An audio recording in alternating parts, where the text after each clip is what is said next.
Hey there, travel beauty chasers, and welcome back to Chasing Travel Beauty with Stephanie.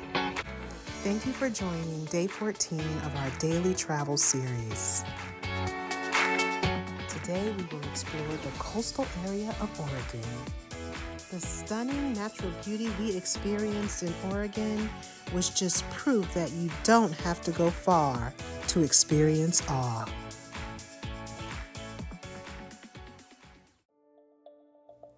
Leaving Portland and heading towards the coastal area of Oregon required an early start.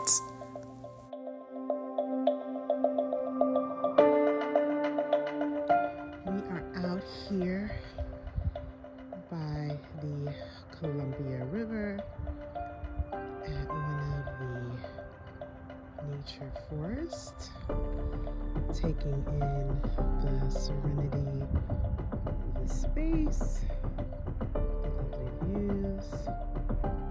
It's a little chilly and overcast.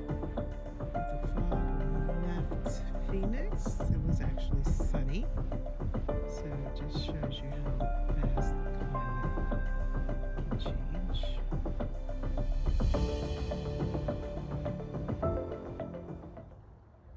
Hey everybody. So I'm on a one-day tour going to the coastal area here in Oregon. And this is our first stop along the way. And we have the Columbia River behind me.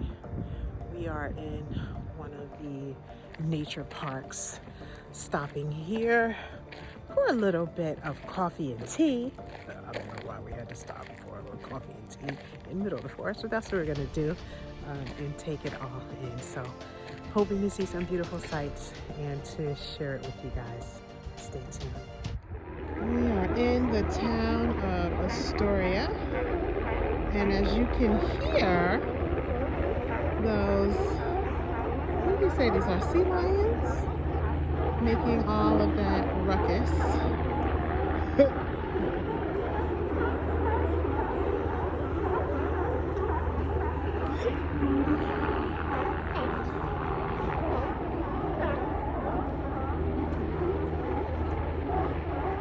Can't get close enough to see them, but you can certainly hear them.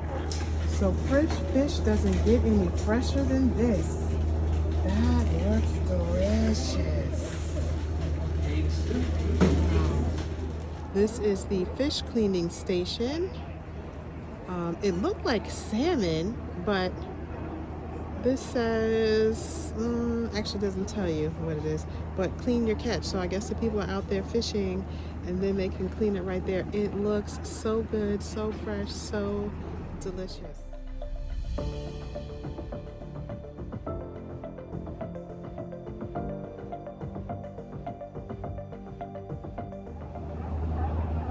This is a little trolley. He said they bought from San Francisco, refurbished it, and now they use it to go up and down this little trolley path here. They call this the river walk along the river here in Astoria.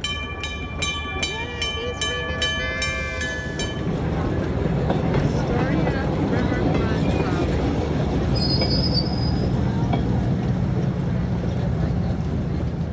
Okay, we are in Astoria, and we are about to get in line at the famous fish and chips spot.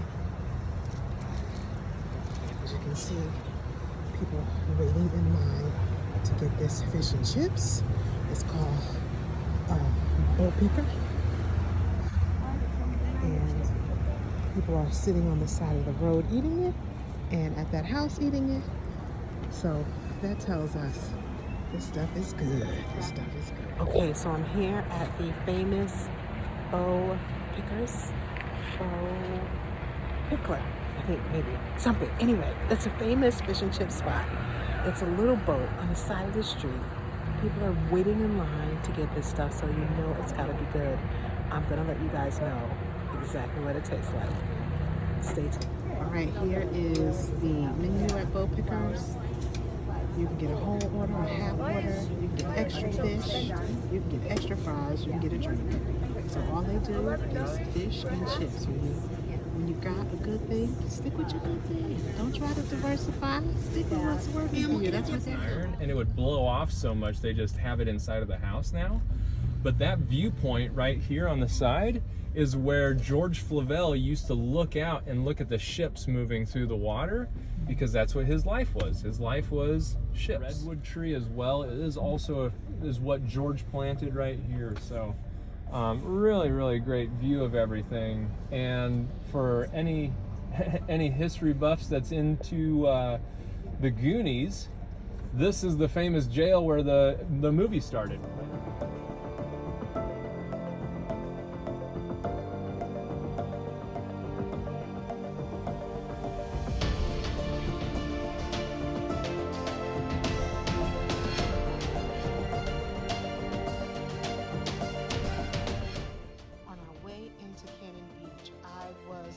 Astonished by the number of elk who were just out and about. During the winter or the summer or anything, they just kind of stay in the area. These are kind of like locals that way. Local elk. And yeah, this is really fun. So when Kelsey and I came out to this, look at that. It's a beautiful, majestic animal. Huge. Wow. Yeah, and he's a younger one, it looks like. Okay, so they don't get antlers? They do, yeah, they do. They get very large antlers, actually. Okay. Yeah. Wow. He's like, oh, these bushes are delicious. Those look like roses. Families donated just a ton of land to the state, and these families are now essentially embodied in Portland and the surrounding areas. If anybody has ever seen the TV show The Simpsons, you might recognize the last name Flanders from the neighbor. One of the people that donated a bunch of land, their last name was Flanders. Here in Oregon. Also had Gleason. That's another name that's pretty famous all over Portland. But a lot of people donated their actual property to the state so that it can be set aside. And I think that's just wonderful that people decided to do that. Now we're entering an older growth part of the forest, and you're starting to see some pretty darn big trees out your side windows. Mm-hmm. This is private land for the moment. We're about to eclipse and go into public land.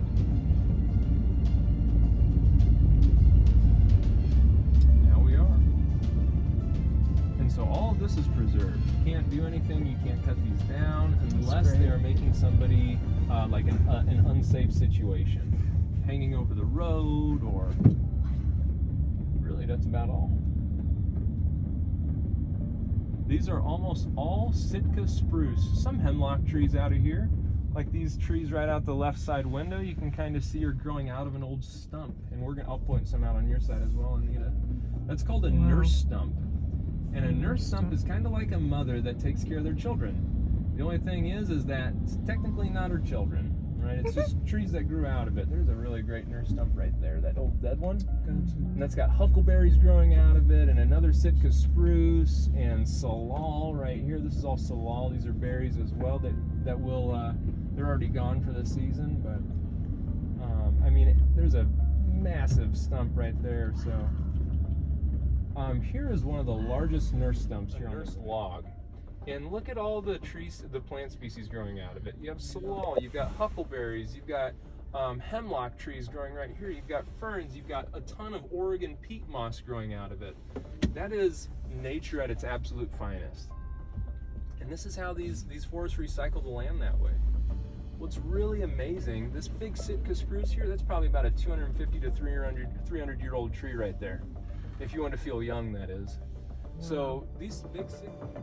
After driving through this beautiful forest, we reached the scenic overlook.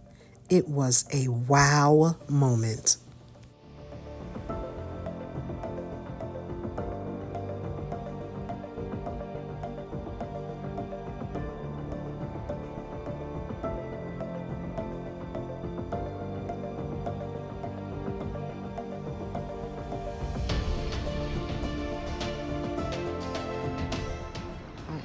absolutely in my happy place.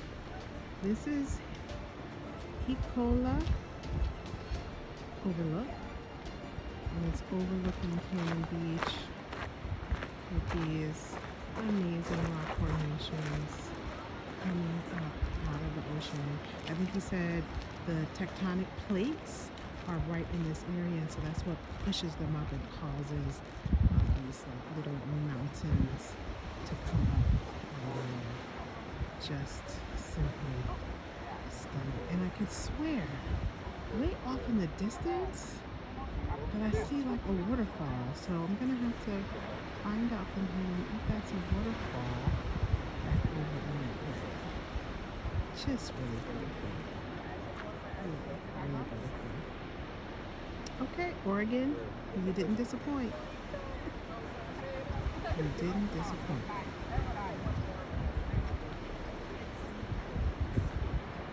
All right, so I'm walking down to this other section because I can see something else out of the water, coming out of the water. It says Sinking Sanctuary. So I'm guessing maybe they built a lighthouse down on this rock that I can see ahead of me.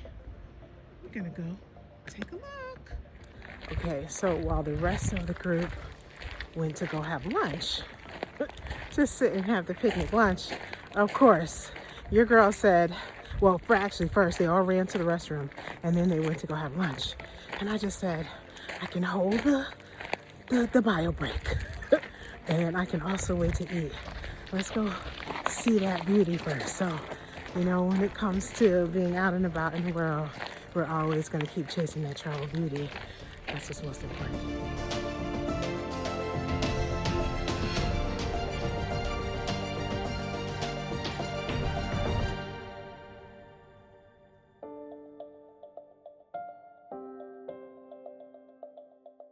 And indeed, there's the lighthouse.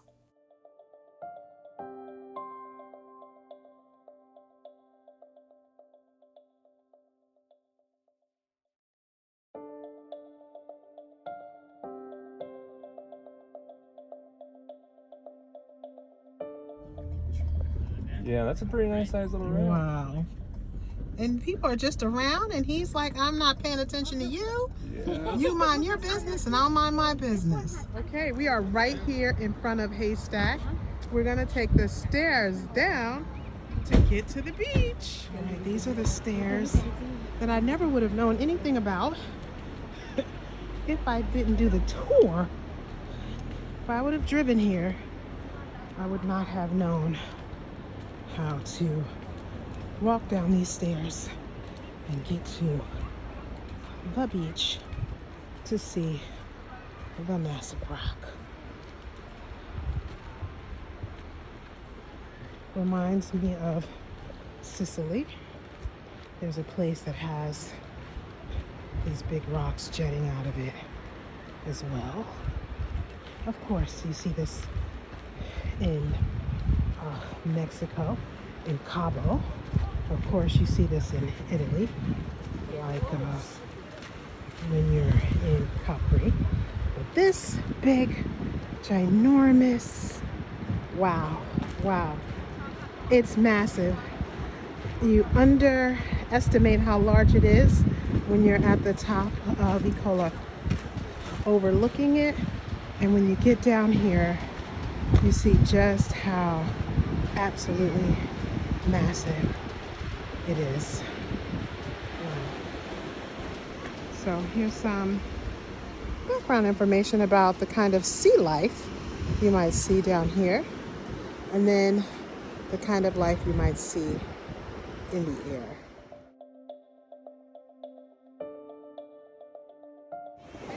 So it's a little lower tide than I expected. It's not as much water as I thought might be here, given that we didn't make it at low tide.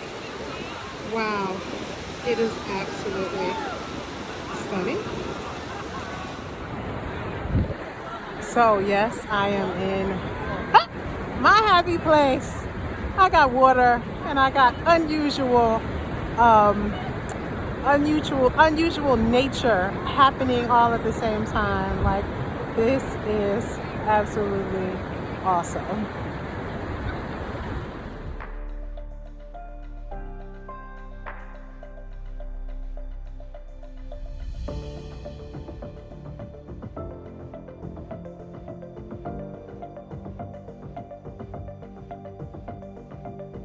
And so yes, it is actually too cold, in my humble opinion, to lay out here to enjoy the beach.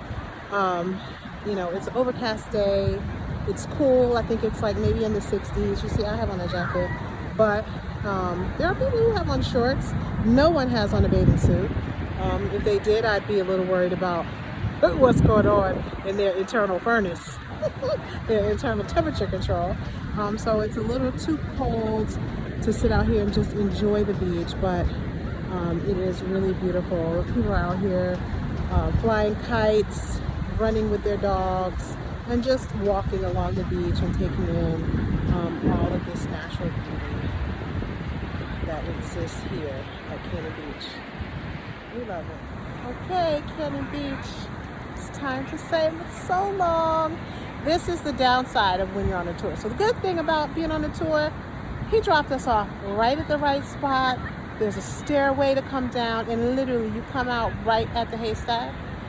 Didn't have to worry about parking, didn't have to worry about trying to figure it out. The downside about doing a tour is you never have enough time to really just, you know, sit and enjoy the moment. It's about like, you get a quick chance for a photo op, you get an opportunity to, you know, hear a little bit of history and background, but you don't have a chance to just like sit, absorb, and take it all in. So I am now about to go run back up the steps so that I am not the last one getting on the road. Okay, so I am wondering right now, what is this all about? Bonfire?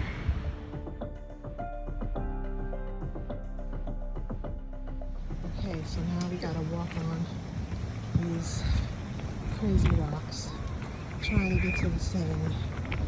And in my mind, I'm saying, I don't know if this beach was worth all of this. So I think if you go to Cannon Beach, you can skip Arcadia. I don't think you need to come to Arcadia once you've gone to Cannon Beach. That's just my perspective on the matter. And as I show you around, I think you guys will agree. Okay, so this is Arcadia Beach. Seems like more families out here having a good time. Not as Instagram worthy in terms of the shots you're gonna get. Okay, so I saw some ladies come out here, out on this rock, and so I had to be a copycatter, and now it looks like the water is really coming in. I hope I wasn't a dummy following behind people. You can't always be following behind people. It does not pay off. So now I'm trying to wait for the water to recede so I can get out of here. Okay, that just goes to show you, don't always follow the crowd. Stand out, be different, stay safe. But sometimes the best experiences are when you try something a little bit adventurous. Name of the thing. Okay, Evergreen Escapes, amazing day. And here was my tour guide. Woo! Thanks, man. Okay, so after a long day's tour, I decided I'm just gonna eat here at the hotel because it's an early start in the morning. I got the brown rice and lentil bowl with shrimp added on top, and it looks delicious. I'm looking forward to enjoying it. They're so full that I had to sit here at the bar with all the people, but that doesn't change how great the food will be. And just like that, my time in Oregon comes to a close. If you've enjoyed this episode, please do like, comment, and subscribe. And until next time, keep chasing travel beauty wherever your journeys may take you.